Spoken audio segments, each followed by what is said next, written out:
खुदावंद यीशु मसीह के जिंदा पाक और जलाली नाम में आप सब बहनों और भाइयों को बहुत बहुत सलाम। खुदावंद भला है, उसकी शफकत अब्दी है और उसकी वफादारी पुश्त दर पुश्त रहती है। मेरे जीजो मेरे साथ निकालिए पहला करंथियों उसका 15वां बाब और उसकी आयत नंबर 33 हम खुदावंद के पाक कलाम में से तिलावत करेंगे। और खुदावंद के जिंदा पाक कलाम में यूं मरकूम है, बुरी सोहबतें अच्छी आदतों को बिगाड़ देती हैं। एक मर्तबा फिर से पढ़ूंगा, बुरी सोहबतें अच्छी आदतों को बिगाड़ देती हैं। मेरे जीजो यहां पर दो चीजों का तस्करा हमें मिलता है, सोहबतें और आदतें। और मैं ये कहता हूं कि बुरी सोहबत में बैठना भी एक आदत है। कुछ लोगों को आदत होती है कि वो जाके बुरे लोगों में बैठते हैं, मतलब बुरी सोसाइटी में बैठते हैं जहां पर नशाबाजी की जाती है, एक दूसरे को बुरे मजाक किए जाते हैं और वाहियात बातें वहां पर की जाती हैं, ताश खेली जाती है, जुआ खेला जाता है, शराब नोशी की जाती है। ऐसी संगत में जो शख्स बैठता है उसको असल में बुरे लोगों के साथ बैठने की आदत है। और जब वो बुरे लोगों के साथ बैठने की एक आदत को अपनाता है तो फिर उसकी जो अच्छी आदतें हैं वो भी बिगड़ना शुरू हो जाती हैं। तो आदत जो है ये एक आरामदेह बिस्तर की तरह होती है जिस पर लेटना तो बहुत आसान होता है, लेकिन लेट कर दोबारा उठना बहुत मुश्किल होता है। मेरे कहने का मतलब यह है कि हम आदात को लाइल्मी में अपना तो लेते हैं, लेकिन लाइल्मी और बेध्यानी में अपनाई गई और पुख्ता की गई आदात से जान छुड़ाने के लिए बड़ी मेहनत करनी पड़ती है। जिंदगी में चंद वाकयात ऐसे रूनुमा होते हैं जिनमें हमारा कोई हाथ नहीं होता, यानी वो वाकयात अज खुद रूनुमा होते हैं। लेकिन हमारी जिंदगी में ज्यादातर जो कुछ होता है उसमें हमारा इंतखाब शामिल होता है। अगर आप बुरी चीजों का इंतखाब करने के आदी हैं तो बुरे नताइज भी यकीनन आप ही ने भुगतने हैं। रोजमर्रा के मामूलात में आपके इंतखाब करने की आदत ये जाहिर करती है कि आप कैसी जिंदगी गुजारेंगे। जो कुछ आप जिंदगी में मुंतखब करते हैं वो रफ्ता रफ्ता आपकी आदत बन जाती है। यही आदत धीरे धीरे आपका रवैया बन जाती है। यही आदत आपका मुस्तकबिल बनाने में अहम किरदार अदा करती है। याद रखें, वो काम जो हम बार बार करते हैं, उसे बार बार दोहराते हैं, वो आदत कहलाता है। मिसाल के तौर पर जब आप गाड़ी चलाना सीख रहे होते हैं तो उसमें बड़ा चैलेंज ये होता है कि कब आपने क्लच पकड़ना है, किस रफ्तार पर गियर बदलना है, यानी कोई झटका ना लगे और गाड़ी आराम से चलती रहे। अगर क्लच, ब्रेक और गियर का सही इस्तेमाल ना किया जाए तो गाड़ी कैंगरू की तरह उछलने भी लगती है। लेकिन प्रैक्टिस के बाद आप बाआसानी क्लच दबाकर गियर तब्दील कर लेते हैं और आपको गियर तब्दील करने या क्लच दबाने का एहसास भी नहीं होता। बिल्कुल यही मामला हमारी आदत के साथ है। जब हमारा रवैया किसी मखसूस आदत का आदी हो जाता है तो वो आदत आहिस्ता आहिस्ता हमारी शख्सियत का हिस्सा बन जाती है। सबसे अहम और अच्छी बात यह है कि कोई भी आदत पैदाइशी नहीं होती और आप किसी भी वक्त जिंदगी के किसी भी हिस्से में अपनी प्रोग्रामिंग करके खुद को, अपनी आदत को और अपनी जिंदगी को बदल सकते हैं। किसी ने क्या खूब कहा है कि हम अपनी आदत से अपने मुस्तकबिल का पता देते रहते हैं। आजकल लोगों की अक्सरियत जुनून की हद तक अच्छी जिंदगी गुजारने की ख्वाहिशमंद है। मैंने बहुत से लोगों को यह कहते सुना है कि मैं एक शानदार और पुरसुकून जिंदगी गुजारना चाहता हूं। ऐसा लगता है कि सब लोग सिर्फ अमीर होना चाहते हैं और इन मादी चीजों के लिए सर के बल चलने को भी तैयार हैं। लेकिन क्या दौलत और रुपया पैसा ही कामयाबी की दलील है? क्या हकीकी कामयाबी सिर्फ अशिया के हासिल करने का नाम है?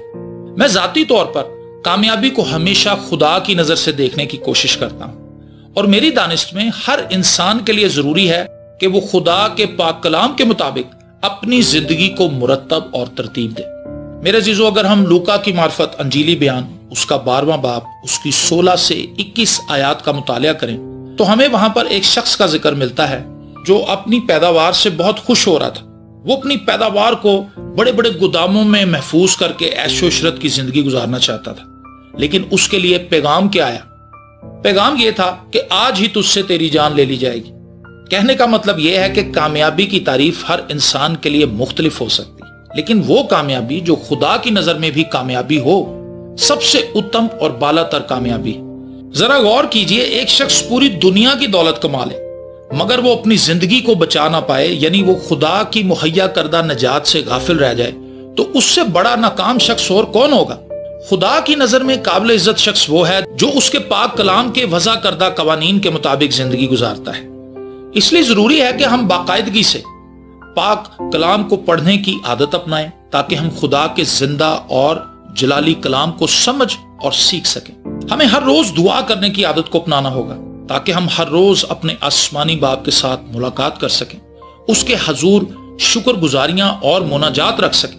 میں ہر روز مسیح خداوند کے کفارے کے لیے اپنے آسمانی باپ کا شکر کرتا ہوں کہ اس نے مجھ گناہگار کو اپنے بیٹے کے پاک پوتر خون کے وسیلے راست باز ٹھہرایا اور مجھے ہمیشہ کی زندگی کا وارث بنایا اور مجھے اپنے کلام کی گواہی کے لیے کھڑا کیا اور مجھے مقرر کیا کہ میں لوگوں کو اس کی مفت نجات بخش قدرت سے متعارف کرواؤں۔ میں ہر روز اس کے لیے شکر گزاری کرتا ہوں۔ یہ چیز میری عادت میں شامل ہو چکی ہے۔ میرے عزیزو، غیر ضروری بولنے سے اجتناب کریں اور سننے کی عادت کو اپنائیں۔ یعقوب کا خط اس کا پہلا باب اس کی 19ویں آیت پڑھیں تو وہاں پر یوں مرقوم ہے، پس ہر آدمی سننے میں تیز اور بولنے میں دھیرا اور قہر میں دھیما ہو۔ یعنی اس کا مطلب یہ ہے کہ خدا یہ چاہتا ہے کہ ہم کم بولیں اور زیادہ سنیں۔ ہمیں سننے کی عادت نہیں ہے، ہمیں بولنے کی عادت ہے۔ ہم اگر کسی محفل میں جائیں، ہم اگر اپنے عزیزوں میں بیٹھے ہوں، دوستوں کے ساتھ بیٹھے ہوں تو ہم زیادہ بولتے ہیں، سنتے کم ہیں۔ اس لیے ہم بہت کم سیکھ پاتے ہیں، کیونکہ جو زیادہ بولتا ہے وہ سیکھتا نہیں، لیکن جو سنتا ہے وہ سیکھتا ہے۔ اگر ہم کلوسیوں کا خط اس کا 3 باب اس کی 13ویں آیت تلاوت کریں تو وہاں پر یہ لکھا ہے، اگر کسی کو دوسرے کی شکایت ہو تو ایک دوسرے کی برداشت کرے اور ایک دوسرے کے قصور معاف کرے، جیسے خداوند نے تمہارے قصور معاف کیے ویسے ہی تم بھی کرو۔ ہمیں دوسروں کی باتوں کو برداشت کرنے اور ان کو معاف کرنے کی عادت کو اپنانا ہے۔ میں نے پہلے بھی اس بات کا ذکر کیا ہے کہ ہماری عادات ہمارا رویہ اور کردار بن جاتی۔ داؤد کو صبح سویرے اٹھ کر دعا کرنے کی عادت تھی۔ زبور 108 میں داؤد اس بات کا تذکرہ کرتا ہے۔ میں اب تک ایسے بہت سے لوگوں کے ساتھ مل چکا ہوں جن کے خواب بہت بڑے بڑے تھے، لیکن ان کی عادات ان کے خوابوں کے مخالف تھی۔ مثال کے طور پر ایک نوجوان کلام سنانا چاہتا ہے، لیکن اسے خدا کا کلام پڑھنے کی عادت نہیں، یعنی وہ خدا کا کلام پڑھتا ہی نہیں ہے، تو مجھے بتائیں وہ کیسے لوگوں کو خدا کا کلام سنائے گا۔ ایک بیٹی اچھا کھانا پکانا چاہتی ہے جسے کھا کر سبھی اس کی تعریف کریں، لیکن اپنی اس خواہش اور خواب کو پورا کرنے کے لیے وہ کبھی باورچی خانے میں نہیں جاتی، یعنی اسے کھانا پکانے کی عادت ہی نہیں، تو وہ کیسے اچانک ایک اچھا کھانا پکانے والی خاتون خانہ بن سکتی ہے؟ کچھ طالب علم امتحانات میں اچھے نمبرز لینا چاہتے ہیں، لیکن یا تو سوئے رہتے ہیں یا موبائل پر فلمیں اور ڈرامے دیکھتے رہتے ہیں یا موڑوں پر بے وجہ اپنے دوستوں کے ساتھ کھڑے رہتے ہیں۔ ان کی عادتیں بتا رہی ہیں کہ وہ اچھے نمبرز نہیں لیں گے بلکہ فیل ہوں گے۔ میں نے بہت سے لوگوں کو دیکھا کہ وہ سلم اینڈ سمارٹ ہونا چاہتے ہیں، وہ سلم اور سمارٹ رہنا چاہتے ہیں۔ ان کے دل میں یہ خواہش ہے کہ ان کا جو جسم ہے وہ بالکل سڈول ہو اور کسی قسم کی کوئی بیماری ان کے جسم میں نہ ہو اور وہ تندرست رہیں اور وہ چست ہوں، لیکن اس خواہش کو پورا وہ کیسے کر رہے ہیں؟ صبح دوپہر شام کھانا کھا رہے ہیں اور وہ کھا کے موٹے ہو رہے ہیں۔ خواہش کیا ہے؟ سلم اور سمارٹ ہونے کی، لیکن عادت انہوں نے کیا اپنا رکھی ہے؟ زیادہ کھانے کی۔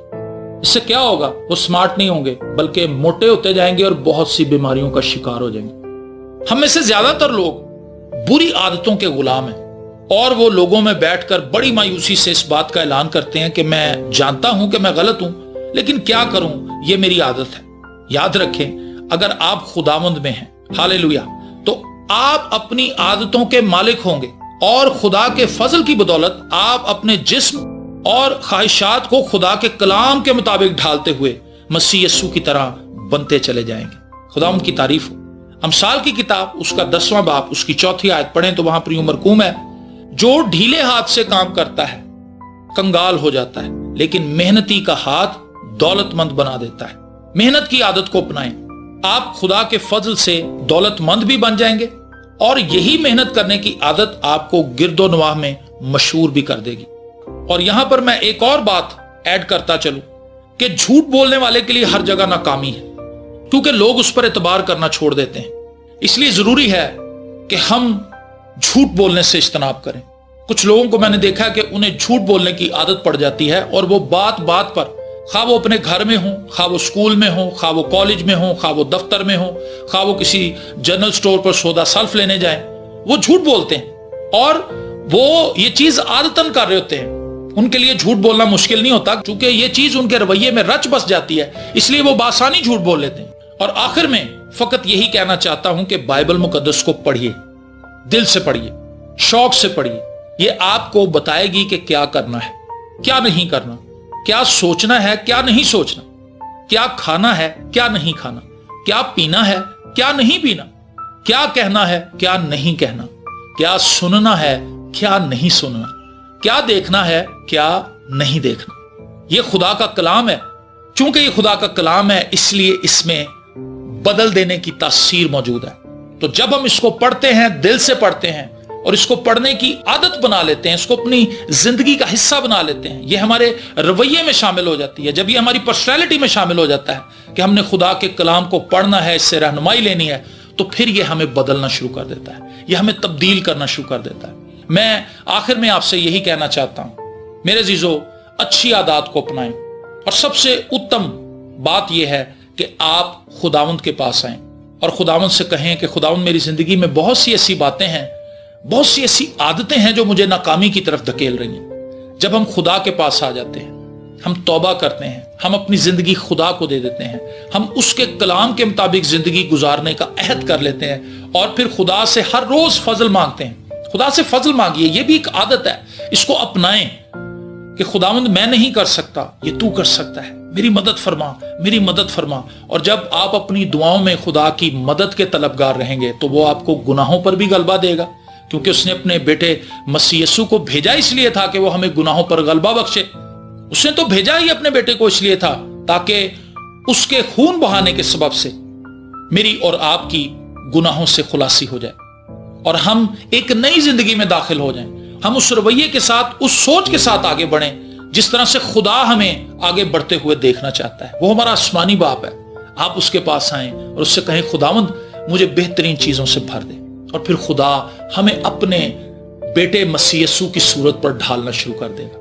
Praise the Lord. ये कैसी खूबसूरत बात है कि हमारा किरदार, हमारी आदतें, हमारा रवैया मसीह यीशु की तरह हो। और इस जमीन पर खुदावंद हमसे यही चाहता है कि हम इस जमीन पर उसके बेटे का जलाल जाहिर करें। आइए अपनी आंखों को बंद करें और दुआ मांगें। आसमानी बाप, तेरी तारीफ करते हैं, तेरी सताइश करते हैं। तू भला है और तू अपने लोगों से प्यार करता है। ऐ खुदावंद, हमें ऐसी आदतें अपनाने का फजल अनायत फरमा जिनसे फकत तेरा जलाल जाहिर हो।